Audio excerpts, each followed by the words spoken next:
from his failed bid to buy AGL, Mike Cannon-Brookes has moved on to another renewable energy venture. Together with Andrew Forrest, together they're contributing $210 million to build a giant solar farm in northern Australia. It's a $30 billion project in all, and it would deliver power to Darwin, Indonesia and Singapore.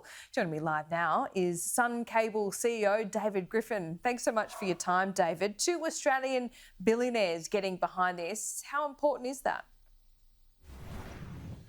Look, it's critically important. We're really fortunate to have their support and that of all of our other shareholders. So this is a second capital raise that Sun Cable's undertaken by the same group of investors. So for our lead investors through Andrew Forrest and Mike Cannon-Brookes' family companies to invest again, it's a really strong vote of confidence in what Sun Cable has achieved to date in developing the Australia-Asia PowerLink and what we're going to do over the next few years in terms of finalising development of the Australia-Asia PowerLink and starting construction of that, and also developing our broader portfolio of similar projects. We always knew that the Australia-Asia PowerLink was a first of a kind in terms of intercontinental transmission of electricity and the scale of the project, but it was also always designed to be the first of many. Yeah, I mean, the mind boggles the scale of it. So how long is it going to take to get up and running, and what exactly are we talking about here? Yeah, good question. So Australia-Asia PowerLink consists of the world's largest solar farm, largest battery to transmit electricity over 5,000 kilometres from the solar precinct, about 800 kilometres south of Darwin, to deliver about 800 megawatts of capacity to Darwin, and then a couple of gigawatts of capacity to Singapore via a 4,000 kilometre submarine cable route.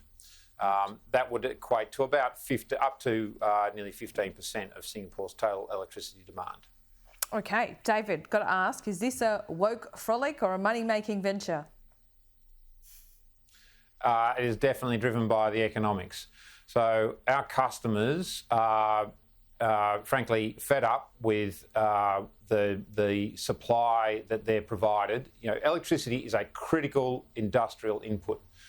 And when we talk to our customers, the current state is they can't plan for the future because their supply is largely derived from gas, and gas is a volatile, unstable, unstably priced product that they can't secure long-term pricing for.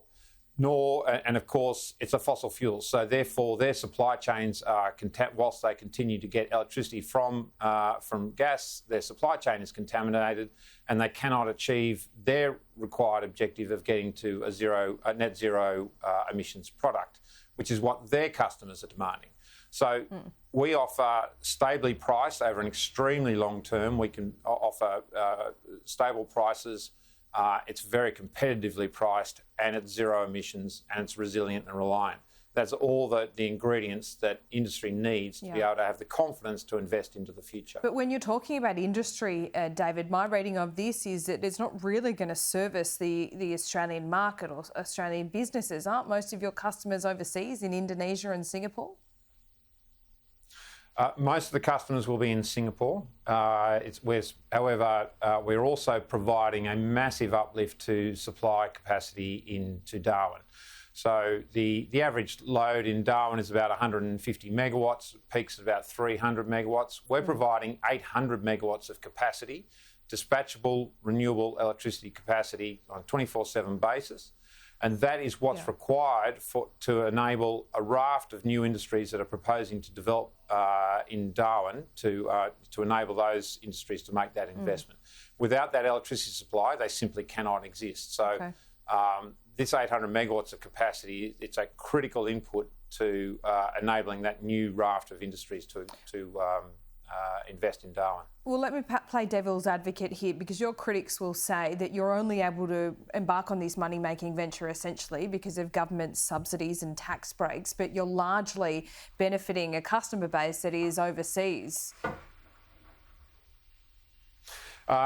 Australia has, well, first of all, we're not in receipt of subsidies. The only system that works for electricity supply, to support renewable electricity supply, was the large-scale generation certificates produced through the renewable energy target. That target's already been achieved.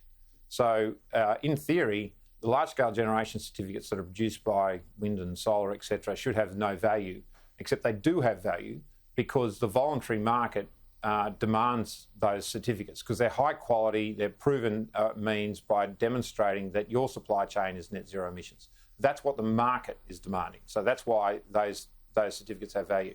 Now, for our project, we're not entitled to generate those certificates for the exported electricity. It's simply the way the law's drafted. So we're exporting electricity, pure and simple. It happens to be net zero emissions, and that's what our customers want. So yeah, it's that's the reality of it, and that the nature of the electricity that we're supplying to Singapore, that is a new export for Australia. But it's also an extension of what Australia has done for a very, very long time. Australia has been an energy exporter for many, many decades. This is energy export for the 21st century. Zero emissions, dispatchable, renewable electricity. Fascinating. David Griffin, thanks so much for talking to us today. Thank you very much, Laura.